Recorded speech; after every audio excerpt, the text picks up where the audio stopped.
Hi, my name is Lindsay Hassan, and my teaching strategy is visual vocabulary.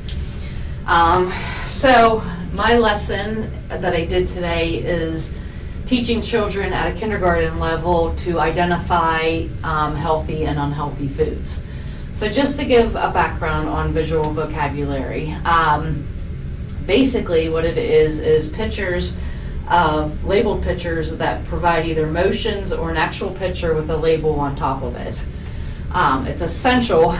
Vocabulary knowledge obviously is essential for students' academic success. If they don't understand the meaning of words in the text, they have difficulty understanding the content. When concepts are presented using a visual aid, you give something students they can associate the concept with that you're trying to teach. So later, when they try to recall it, they're able to think of the image that was in their mind to help them remember the content that you were trying to teach them.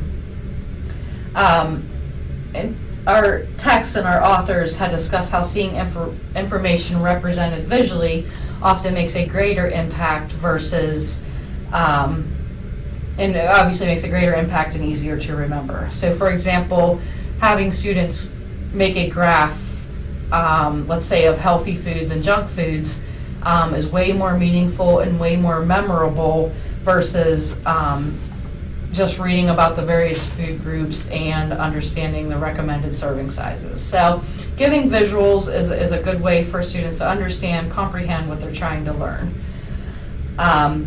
Graphic depiction of text really improves students' performance, especially with English language learners.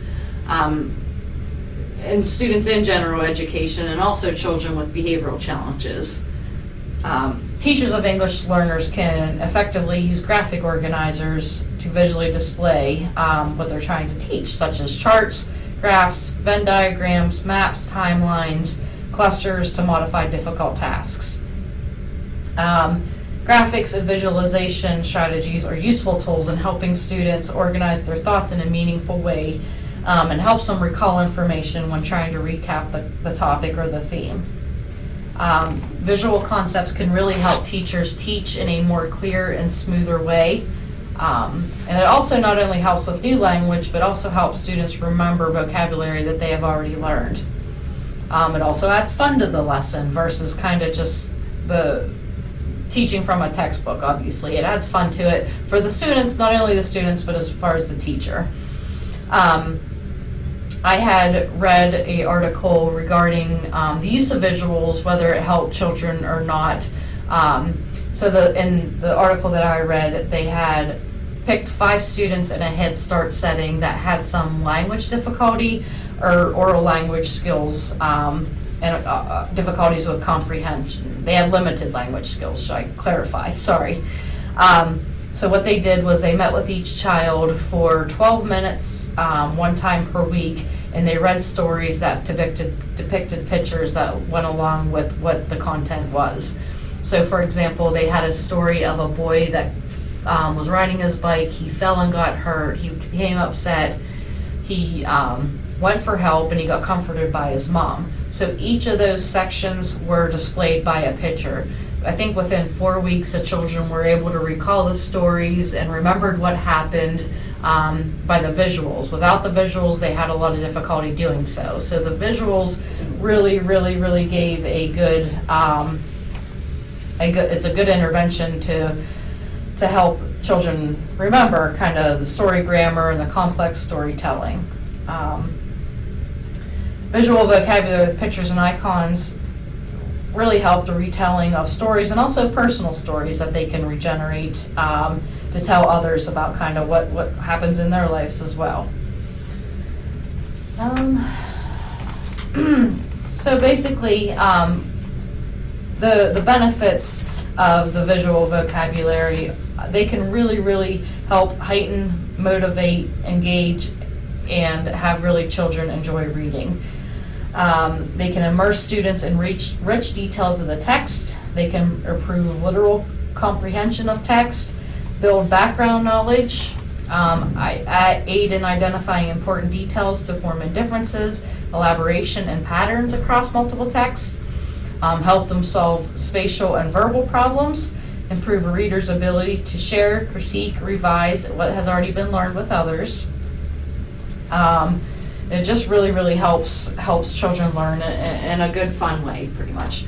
So a company that had came up with some visual vocabulary, one is called Snapwords. And it's a company that helps children understand their sight words and learning. They provide a motion with the word. Maybe like flashcards and whatnot. It's not really helping children comprehend kind of what they're trying to read and what they're trying to learn. So, so as a visual, I'm just going to get up a little bit close so you're able to see.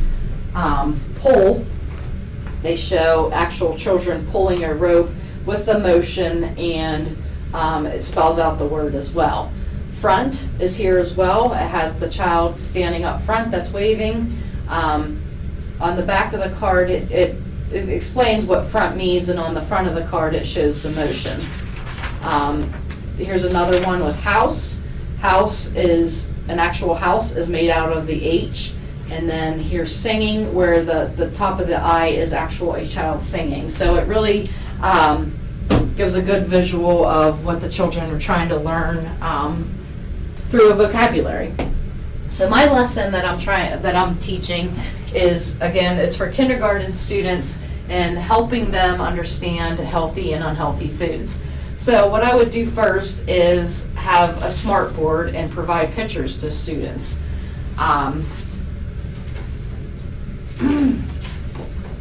So for an example, we would do this. I would show them an apple, along with the word spell out, and say apple is a fruit. The next one would be watermelon. I pull up on the smart board, along with a picture and the word, and again explain that watermelon is a fruit. Plum, again, is a fruit. Strawberry. And here's lollipop. Lollipop, I would explain, this is a lollipop and it's candy. So what I would do is we would go through and I would separate the different foods. What I did was I'm going to read The Very Hungry Caterpillar. So foods that are in my book is what are foods that I'm going to put up on the smart board. So for example, watermelon, I would put it on one side to show children. Swiss cheese, again, is in the book, so I would put it on one side. Cherry pie, I would put on a different side. What I'm doing is separating them into two different groups. What I want the children to understand, and we'll to try to figure that on their own. So here's lollipop, again, I would put here. Plum, again, I would put here. So I would ask the children to try to figure out which side or why these foods are separated into two different groups.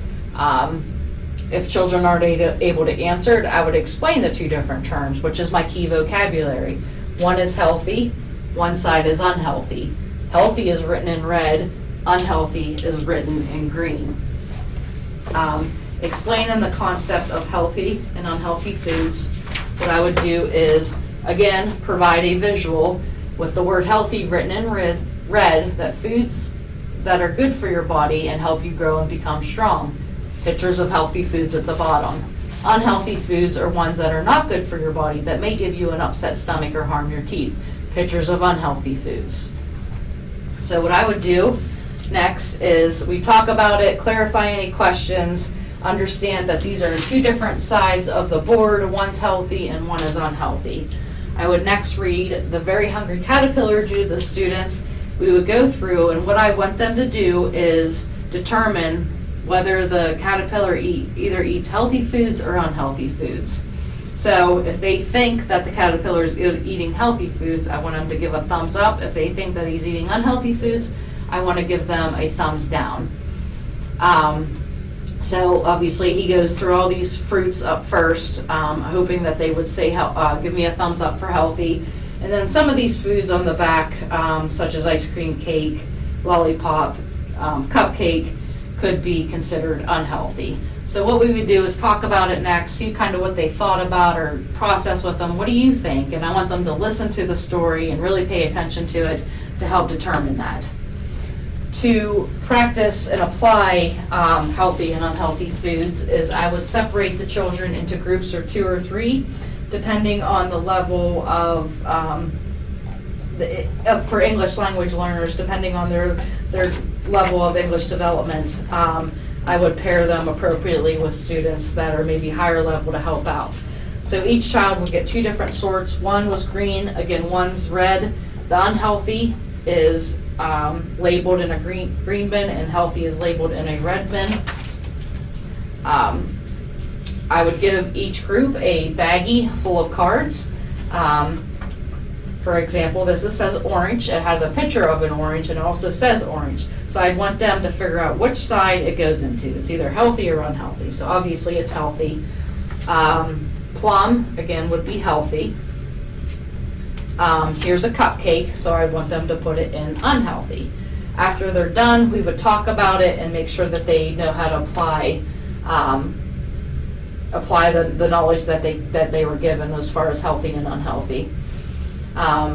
After that, we would come back to, again, the smart board and assist or do a sort with each side that is labeled with all the foods in the book.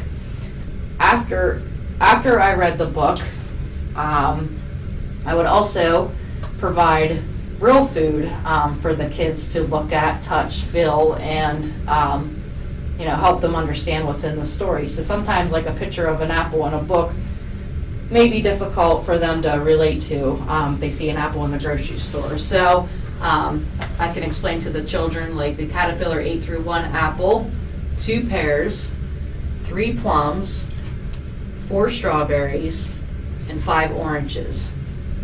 Just to give them a little bit more of a visual to understand the content, what I'm trying them to teach.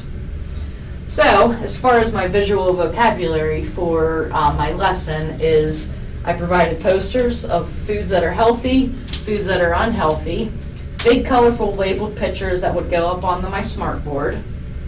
I have definitions of healthy and unhealthy foods that I would provide around the room.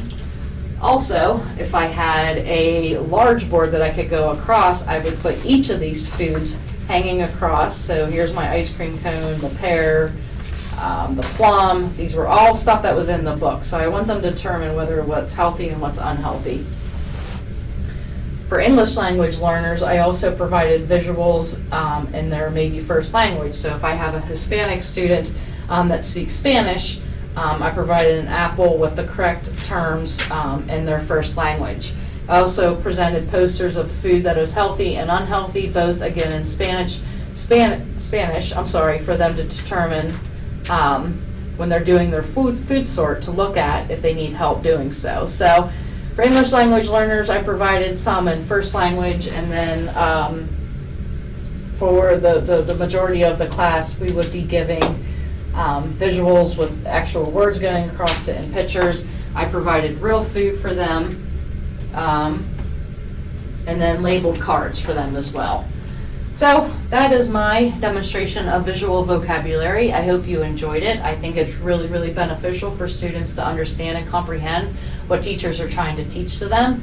I think we live in a world that's surrounded by and driven by images. So I think if they learn it early and understand it, it really will help them grow and succeed and be successful adults. So thank you for watching my video.